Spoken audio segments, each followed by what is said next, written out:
বাংলাদেশ তো অলরেডি নির্বাচনের ধারাবাহিকতায় প্রবেশ করে ফেলেছে। আমরা দেখতে পেয়েছি যে বাংলাদেশের মানুষ একটি উৎসব মুখর পরিবেশে মূলত নির্বাচন চায়। এজন্য আমরা নির্বাচন যে বাংলাদেশে খুবই সুষ্ঠু একটি নির্বাচন বাংলাদেশের জনগণ প্রত্যাশা করে, এটা আমরা লক্ষ্য করতে পারি বিভিন্ন ছাত্র সংসদ নির্বাচনগুলোতে। আপনারা দেখবেন যে প্রতিটা ছাত্র সংসদ নির্বাচনে প্রায় 80% উপরে শিক্ষার্থীরা তাদের ভোটাধিকার প্রয়োগ করেছে। এবং আমরা চাই যে বাংলাদেশে যেরকম উৎসব মুখর পরিবেশে ছাত্র সংসদ নির্বাচনগুলো হয়েছে, জাতীয় নির্বাচনও সেই উৎসব মুখর পরিবেশে হবে ইনশাল্লাহ।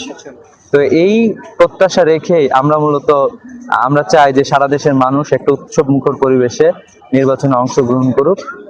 এটাই মূলত নির্বাচন কেন্দ্রিক আমাদের অবজারভেশন।